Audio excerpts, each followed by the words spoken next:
ओम सदात्म स्वरूप परम गुरु शुद्ध चैतन्य स्वामिने नमः। सर्वादिनय षट द्रव्य गुण पर्याय और प्रमाण का जड़ कर्म चेतन बांध का और कर्म के अवसान का कह कर स्वरूप यथार्थ जग का जो किया उपकार है उसके लिए जिनवाणी माँ को वंदना शत बार है, वंदना शत बार है, वंदना शत बार है। श्री पंडित पूजा अर्थात आत्मा की स्वयं के गुणों की पूजा। आत्मा की पूजा ही परमात्मा की पूजा है, क्योंकि निश्चय से आत्मा के और परमात्मा के स्वरूप में, स्वभाव में, यानी निगोद से लेके सिद्ध परमात्मा तक तो जीव के स्वरूप में अंश मात्र भी भेद नहीं है। और ज्ञानी पहले से चौथे गुण स्थानक तक प्रयत्न पूर्वक ज्ञानी बनने का पुरुषार्थ करता है सम्यक दर्शन के लिए। और सम्यक दर्शन यानी आत्मानुभूति स्व संवेदन प्रत्यक्ष होने के बाद अपनी आत्मा का, अपने स्वरूप का, स्वभाव का टंकोत किरण यथार्थ निर्णय श्रद्धान होने के बाद ज्ञानी का अब चौथे गुण स्थानक के बाद अंतर्शोधन स्नानादि कैसा होता है, इसके बारे में तारण स्वामी जी समाधान करते हैं गाथा 8 में। देवं गुरुं श्रुतं वंदे धर्म शुद्धं च विन्दति ति अर्थ अर्थलोकं च स्नानं च शुद्ध जलम्। अर्थात चिदानंदमय शुद्धात्म स्वरूप जो सच्चा देव, सच्चा गुरु, सच्चा शास्त्र है, उसको वंदन करते हुए ज्ञानी पंडित, कौन ज्ञानी पंडित? सम्यक दृष्टि जीव, यानी कि मैं नहीं, जिन्होंने मैं का अनुभव कर लिया वो सम्यक दृष्टि जीव। सिर्फ मैं बोलने से अनुभव नहीं होता है। पंडित किसे कहा? पंडित पूजा का मतलब क्या? आत्मा की पूजा। यहाँ बाहर के क्षेपक्षम ज्ञान वाले कितने शास्त्र पढ़े, कितने गाथाएं कंठस्थ की, उन पंडित और ज्ञानियों की बात नहीं हो रही है। जिन्होंने उनके द्वारा यानी सद्देव, सद्गुरु, सत्शास्त्र, सद्धर्म के द्वारा अपने स्वरूप का, अपने स्वभाव का, अपनी आत्मा का अनुभव कर लिया, ऐसे ज्ञानी पंडितों को यहाँ ज्ञानी पंडित कहा। जो अपने शुद्ध स्वभाव रूपी धर्म की, आत्मा की अनुभूति करता है, जो निरंतर अपनी आत्मा के स्वरूप की अनुभूति कर रहा है आस्ति से, और जगत के इष्ट प्रयोजनीय यानी बाहर के जगत के इष्ट और अनिष्ट संयोगी भावों से दृष्टि हटाकर नास्ति से एकमात्र इष्ट प्रयोजन रूप ऐसे रत्नत्रय स्वरूप के शुद्ध जल में जो स्नान कर रहे हैं, ज्ञान कलश भरी आत्मा समता रस भरपूर, ऐसे जो अपने जिनेश्वर परमात्मा को यानी अपनी आत्मा को बाहर के दूध जल पानी से नहीं, ज्ञान रूपी जल धारा से, ज्ञान की धारा से जो नहला रहे हैं निरंतर, इसको कहा अभिषेक, सच्चा अभिषेक, जल पूजा। कहीं भी दूध पूजा नहीं लिखी है। जल पूजा यानी ज्ञान पूजा। शुद्ध जल पूजा, व्यवहार से भी।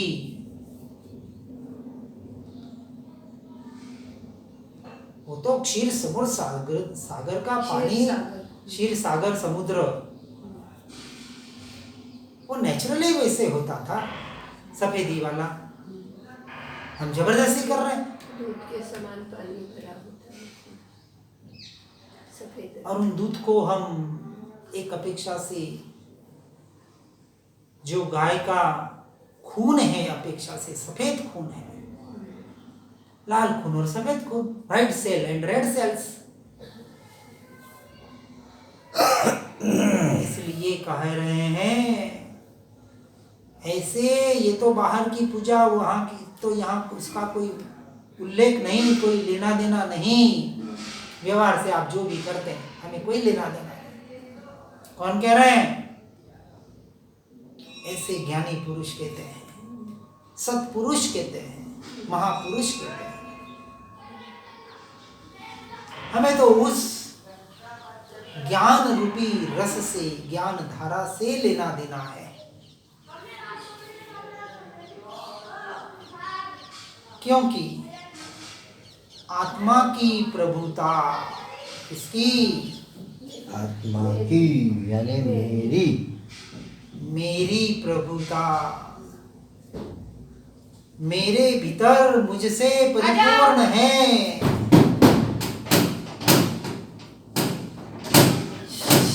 मुझसे मेरी महिमा मेरे भीतर परिपूर्ण है। अनादि काल से उसकी सम्यक प्रतीति के बिना उसका अनुभव नहीं हुआ, क्योंकि अनादि काल से पर की ओर ही लक्ष्य किया था, और आज भी वही कर रहे हैं। दया आती है, करुणा आती है कि ऐसे वचन सुनने के बाद भी, तारण स्वामी मिलने के बाद भी बाहर की क्रियाओं में लोग उलझे हुए हैं, अपने आप को भटका रहे हैं, अलौकिक धर्म को लौकिक बना दिया। एंटरटेनमेंट चाहिए, प्रतियोगिताएं चाहिए, क्योंकि स्वाध्याय सत्संग कहाँ रुचता है? किसे रुचेगा स्वाध्याय और सत्संग? सच्चे मोक्षार्थी को, जो सच्चा मुमुक्षु होगा उसको सिर्फ और सिर्फ स्वाध्याय और सत्संग रुचेगा। ये एंटरटेनमेंट नहीं बाहर वाला। सही बात है, बिल्कुल सही बात। अरे प्रतियोगिता यहाँ करो कि मैं अपनी आत्मा में उससे ज्यादा कितना ज्यादा स्थिर रह सकता हूँ। ये प्रतियोगिता तो नहीं कर रहे और बाहर की प्रतियोगिता में लगे हैं। तारण स्वामी मिलने के बाद भी ये हालत, प्योर गोल्ड, यही देखने हम आए थे और देख लिया। हाथ छोड़ते हैं, नहीं देखना, अपने को देख लिया बहुत, और कुछ नहीं देखना। ये बता रहे हैं यहाँ कि अनादि काल से पर लक्ष्य किया, किंतु स्वभाव का लक्ष्य नहीं किया, और शरीर आदि में सुख नहीं है इसका निर्णय नहीं किया। बहुत गजब की बात है, इन लोग को समझ में आएगी। बहुत मुश्किल है। तारण स्वामी को भी समझना इतना सहज नहीं है। ये पंडित पूजा पढ़ने से कोई पंडित नहीं हो जाता। समझ नहीं पाते, अलौकिक धर्म को वापस लौकिक बना दिया। ऐसा अलौकिक मार्ग बताया जा रहा है और हम कहाँ भटक रहे हैं। इसलिए कहा शरीर आदि में आत्मा का सुख नहीं है, पुद्गल से सुख कभी मिलने वाला नहीं, और अनादि से संस्कार पुद्गल से सुख लेने का रहा हुआ है। इसलिए इस मार्ग में आने के बाद भी बाहर के सुख की अभिलाषा, गहराई वाला मार्ग। आत्मरमणता का अभ्यास नहीं, प्रयास नहीं, भेद ज्ञान, भेद विज्ञान, तत्व निर्णय सिर्फ शब्दों में रह गया, कोई प्रयोग नहीं, कोई प्रयोजन नहीं। बिना प्रयोग तो मिलने वाला नहीं है।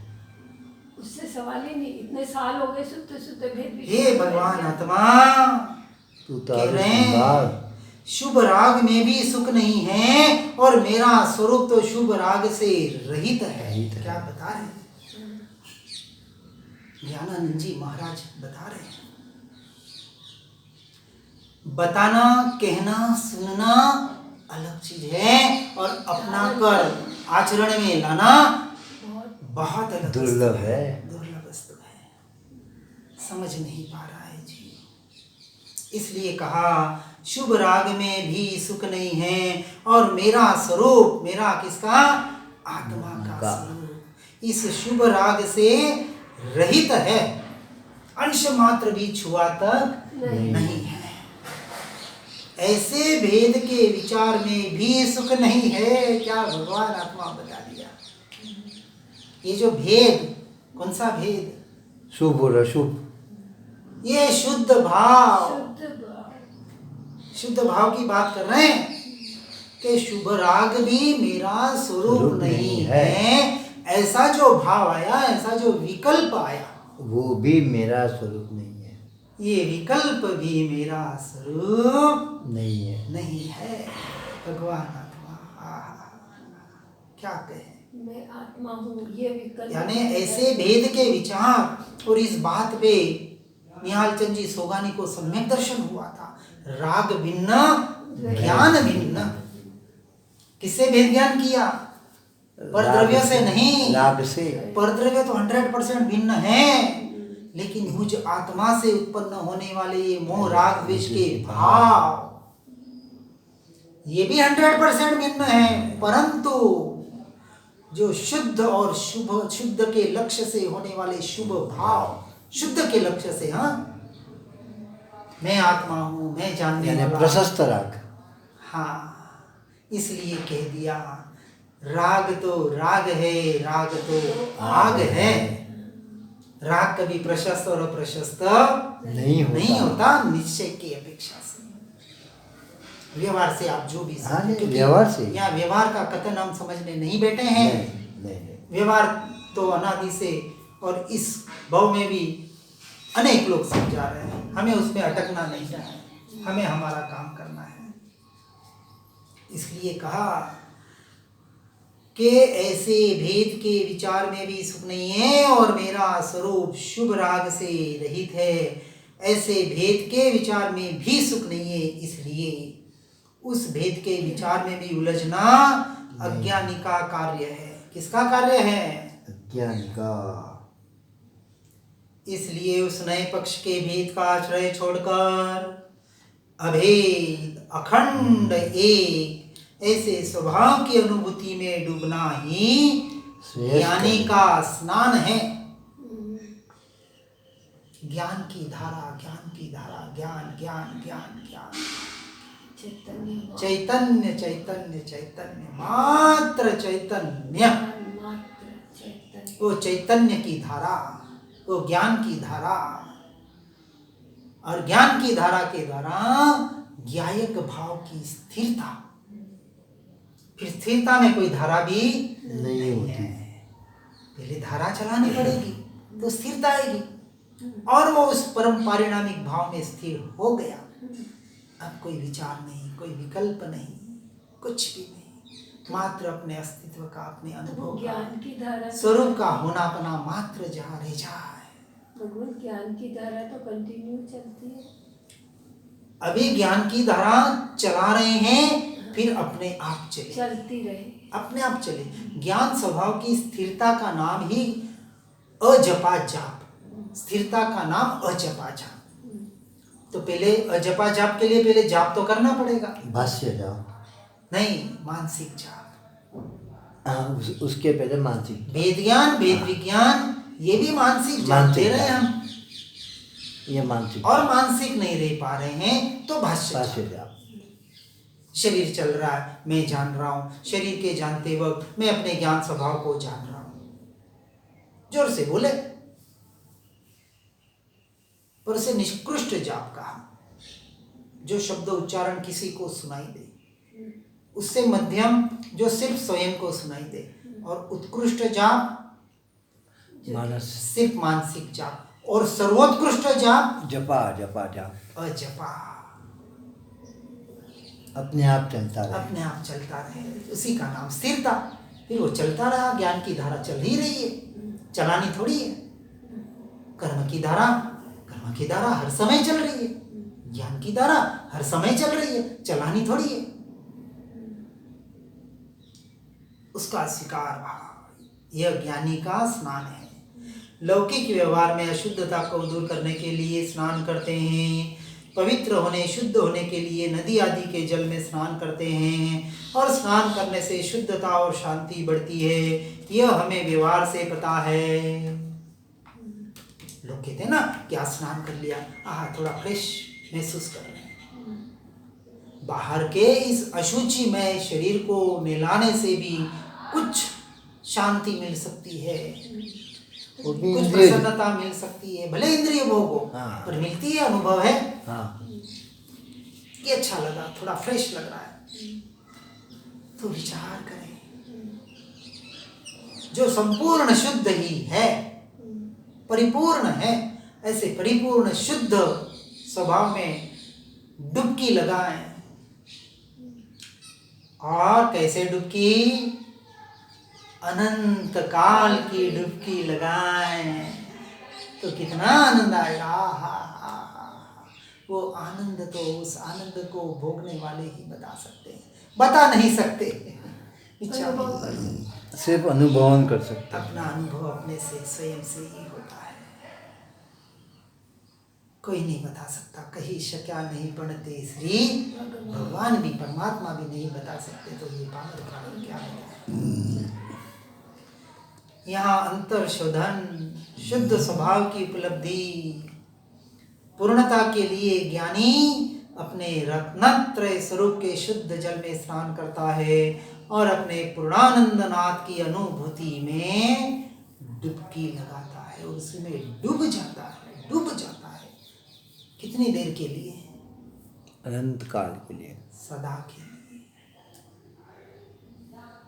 डूबना तो सदा के लिए चाहता है, पर हो सकता है अभी काल अवधि न पकी हो, ऐसा शरीर न मिला हो, वज्र ऋषभ नाराज के अपने में स्थिर हो सके। फिर भी जब बैठता है तब उस भाव भाषण के साथ बैठता है कि अनंत काल के लिए मुझे अपने में लीन होना है। वो जीव आज नहीं तो कल, इस भव में नहीं तो बहुत शीघ्र आने वाले भव में परमानेंट डुबकी लगा ही देगा। और ऐसी दृढ़ता कहाँ से आती है? भीतर से आती है, स्वयं से स्वयं की दृढ़ता आती है। अब तो हमारा भव भ्रमण खत्म हो गया, खत्म, कन्फर्म रिजर्वेशन। इसलिए अखंडानंद अभेद आत्मा का लक्ष्य नए पक्ष के द्वारा नहीं होता। इसलिए कहा नयातिक्रांत पक्षातिक्रांत। आचार्य कुंद देव विशुद्ध अधिकार में अंत में बताते हैं, सब अधिकार बता दिए, 7 तत्वों के सभी अधिकार बता दिए, और फिर अंत में कहा ये सब अधिकार, ये सारी समझ, ये नए निक्षेप प्रमाण सप्तभंगी किस लिए बताए? 14 गुण स्थानक, मार्गणा स्थानक, वर्गणा स्थानक, जीव स्थानक, सब बचाने के पीछे उद्देश्य क्या था? कि अंत में जब तक हे जीव नयातिक्रांत और पक्षातिक्रांत नहीं बनेगा। यही बात यहाँ बता रहे हैं कि अखंडानंद भेद आत्मा का लक्ष्य नए पक्ष के द्वारा नहीं होता, अपने स्वरूप रमणता से ही होता है, और कोई दूसरा उपाय नहीं है।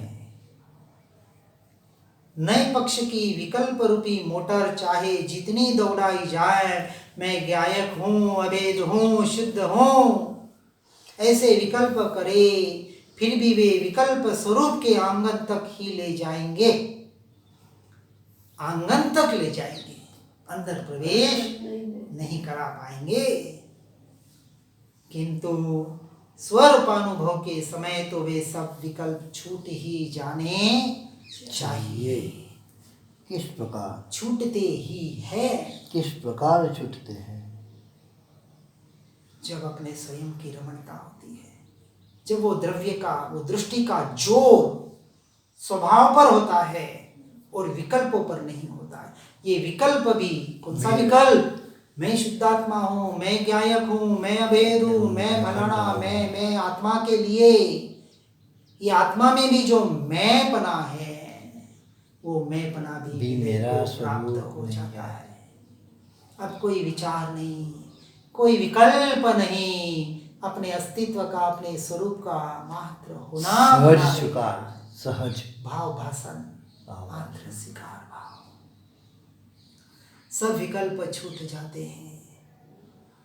और ऐसे विकल्प के छूटते ही एक क्षण में अपना अनुभव होता है, निर्णय होता है, श्रद्धान होता है, यही मैं वो मैं में आ गया। विकल्प लोक को लेकर स्वानुभव हो नहीं सकता। जब तक किनारे पर खड़े हैं या कपड़े उतार कर नदी के पानी में खड़े हैं, तब तक स्नान नहीं होगा। डुबकी लगाने पर ही संपूर्ण स्नान होगा। मिथ्या दृष्टि अज्ञानी लोग जाते हैं ना गंगा जी में, डुबकी लगाना। हाँ, कोई शत्रुंजय में जाते हैं कि पानी में डुबकी लगा देंगे तो पाप धुल जाएंगे। अरे भैया, डुबकी लगाने से पाप धुल जाते तो अनंतानंत जीव उस पानी में रहते हैं। कितने? अनंतानंत। अरे इंसान, पानी स्वयं जीव है। अरे इंसान भी कितनी डुबकी लगाते हैं, सब ऊपर चले जाते हैं मोक्ष में।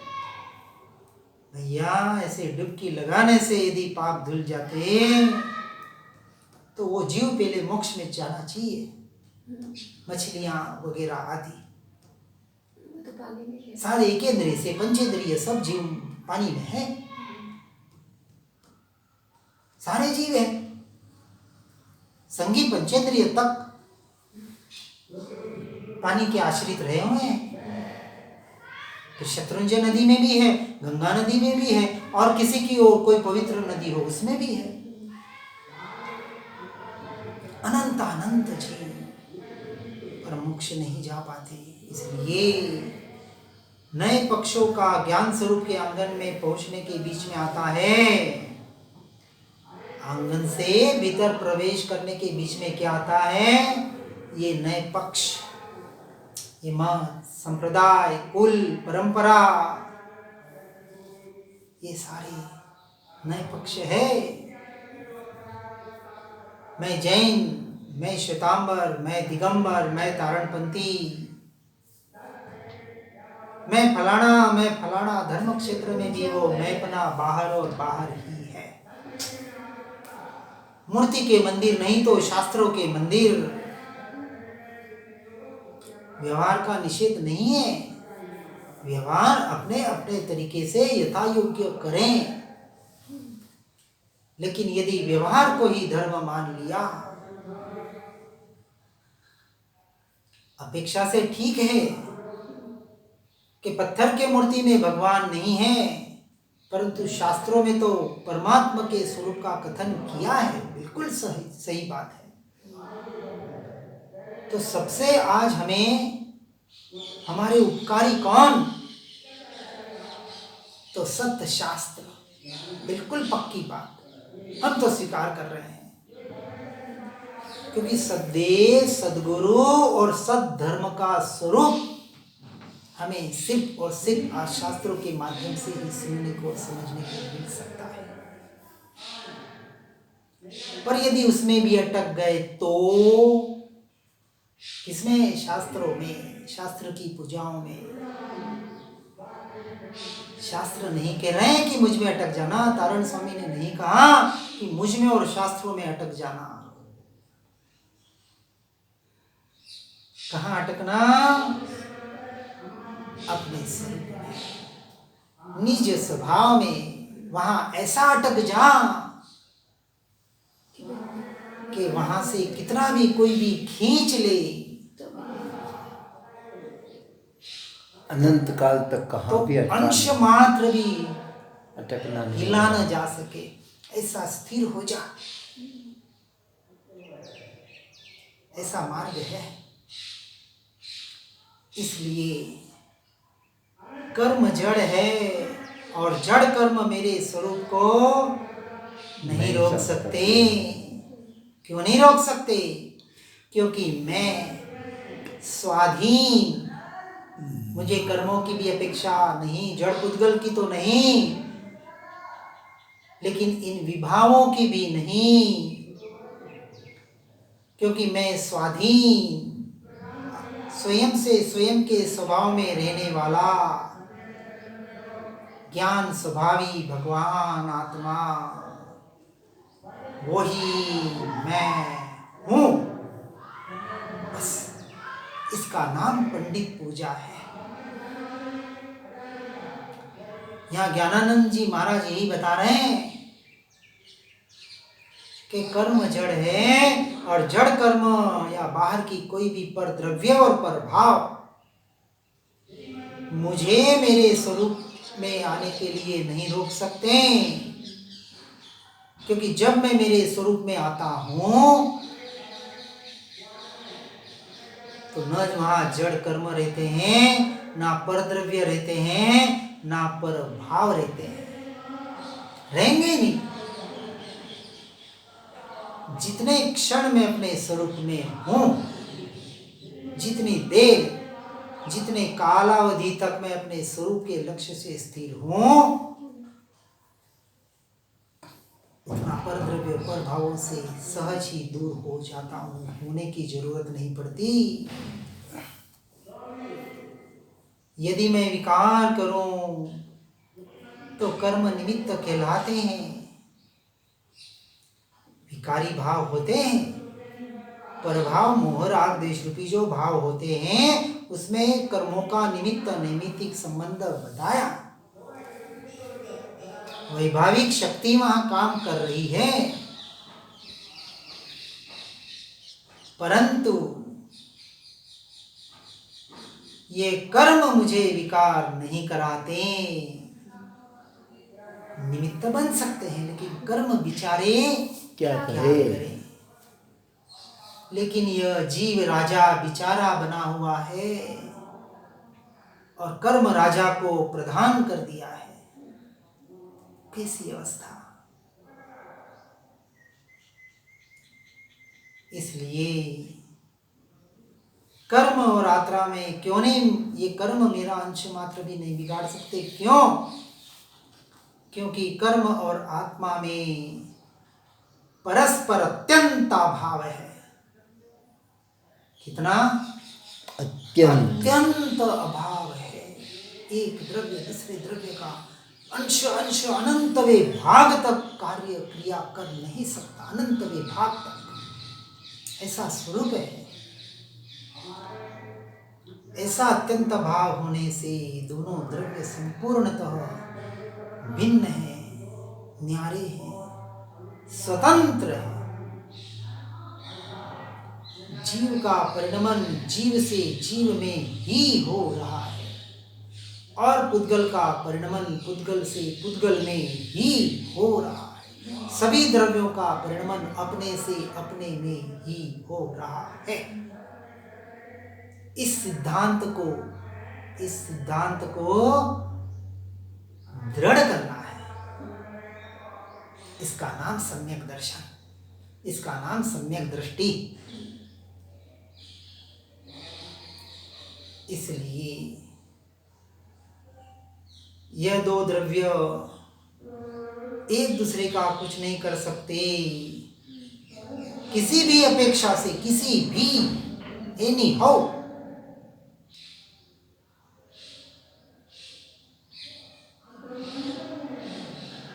जीव जड़ का कुछ नहीं कर सकता और ये जड़ पुद्गल पांचों के पांच द्रव्य अरे मैं तो कहता हूं 6 के 6 द्रव्य, 6 के 6 द्रव्य मेरे अलावा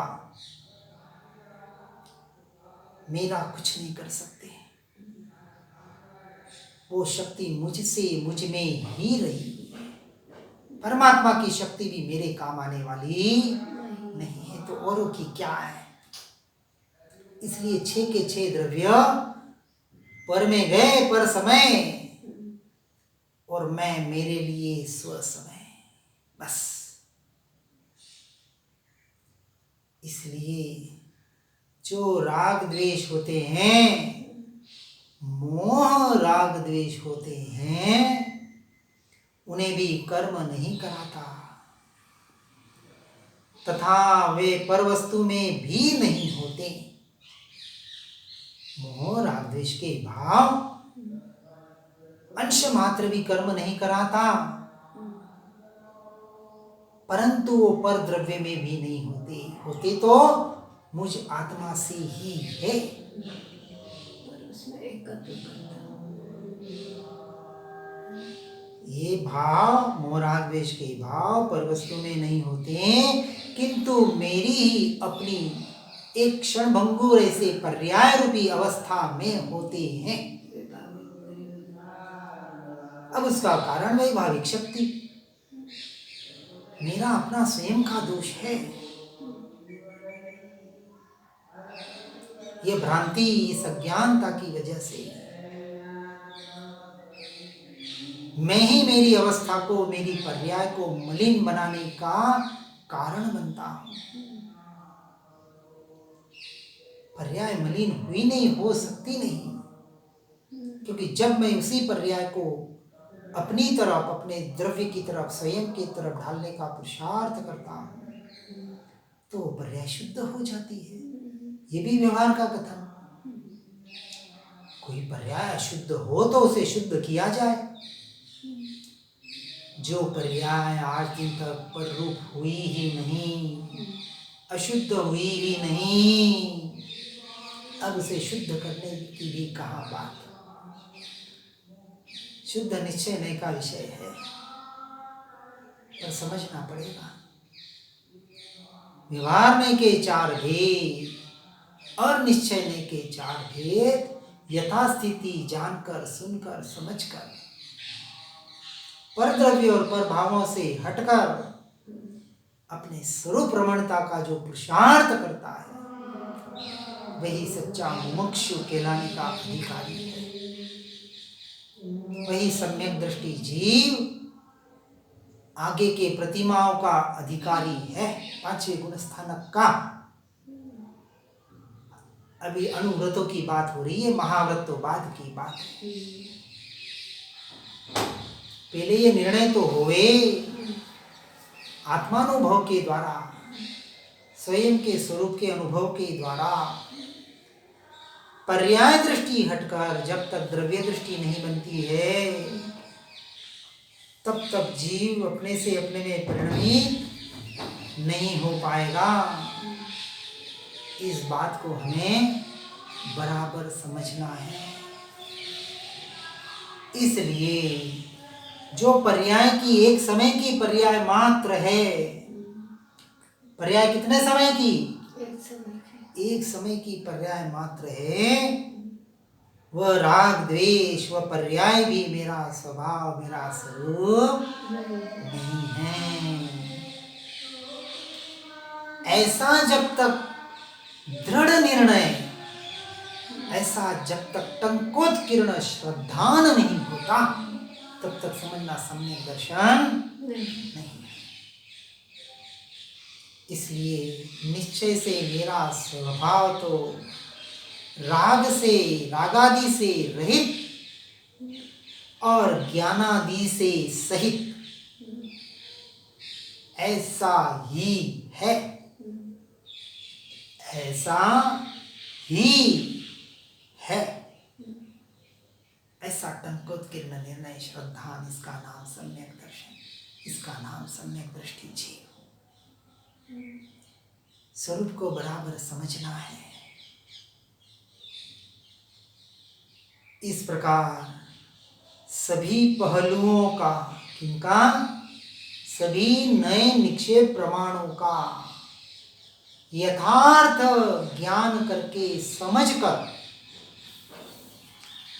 पहले क्षयोपम ज्ञान के द्वारा, सद्गुरु सच्शास्त्र के द्वारा पहले से 14 गुण स्थानक का यथार्थ स्वरूप, 7 तत्वों का, 9 पदार्थों का, 6 द्रव्यों का यथार्थ स्वरूप क्या करना है? समझना है। समझना है, कुछ याद करने की बात नहीं, कोई रटन की बात नहीं, कितने शास्त्र पढ़े और कितने सूत्र याद किए, वो बात यहाँ नहीं है। सिर्फ समझना है। और सच्चा प्रत्यक्ष आत्मज्ञानी सद्गुरु मिल जाए तो एक भी शास्त्र की जरूरत नहीं है।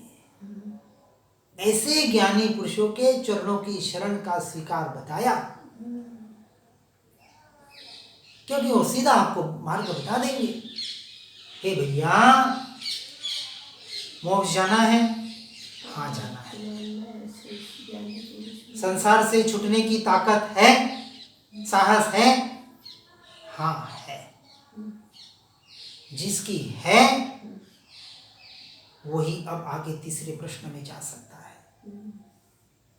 वही जीव, कौन सा जीव? मात्र मोक्ष अभिलाष, मात्र स्वरूप रमणता की अभिलाषा और संसार से 100% छूटने की तैयारी। कितना? 100%। फिर कितना छूटा हो आगे की बात, तैयारी तो हो। ऐसा ही जीव सम्यक दर्शन का अधिकारी है, क्योंकि सम्यक दर्शन हुआ यानी वो मोक्ष का अधिकारी बन गया, सर्टिफिकेट मिल गया, लाइसेंस मिलता है ना, ड्राइविंग लाइसेंस, या उसको मोक्ष का लाइसेंस मिल गया। अब जब उसकी इच्छा हो तब वो जा सकता है, उसके पहले नहीं। इस प्रकार सभी पहलुओं का नए निक्षेप प्रमाण के द्वारा पहले ज्ञान कर लेना, किंतु इतना करने तक भी भेद का आश्रय है। भेद के आश्रय से अभेद आत्मस्वरूप का अनुभव नहीं होता। फिर भी पहले उन भेदों को जानना आवश्यक है, जानना मात्र है, ताकि कहीं हमारा अटकना न हो जाए। और जब इतना जान लेता है तब वह स्वरूप के आंगन तक, कहाँ तक? अब वो स्वरूप के आंगन तक पहुंचा। अभी प्रवेश नहीं किया उसने अपने घर में, अभी आंगन तक पहुंचा, क्योंकि सब जानकारी तो हो गई। उसके बाद जब वह स्वसन्मुख अपने दृष्टि को स्थिर करने का पुरुषार्थ प्रायोग्य लब्धि के द्वारा करता है,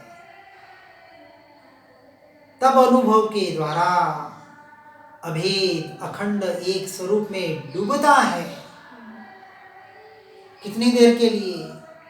एक क्षण के लिए, एक समय के लिए पहले, फिर वो समय की कालावधि बढ़ती जाती है, वो बाद में, वो 5वां 6ठा गुण स्थान।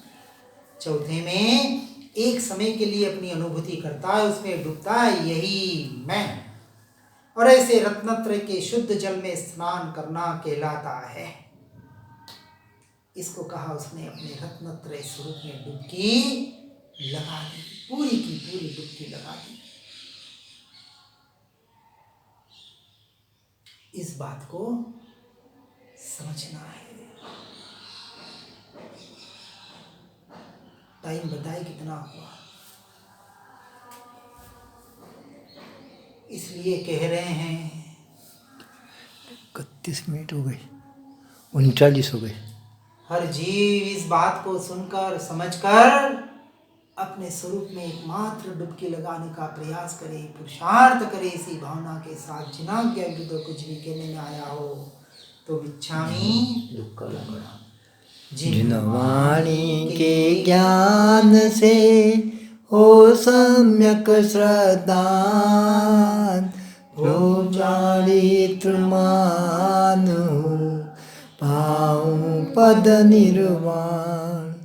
निज निधि निज में बताई यह अनंत उपकार है।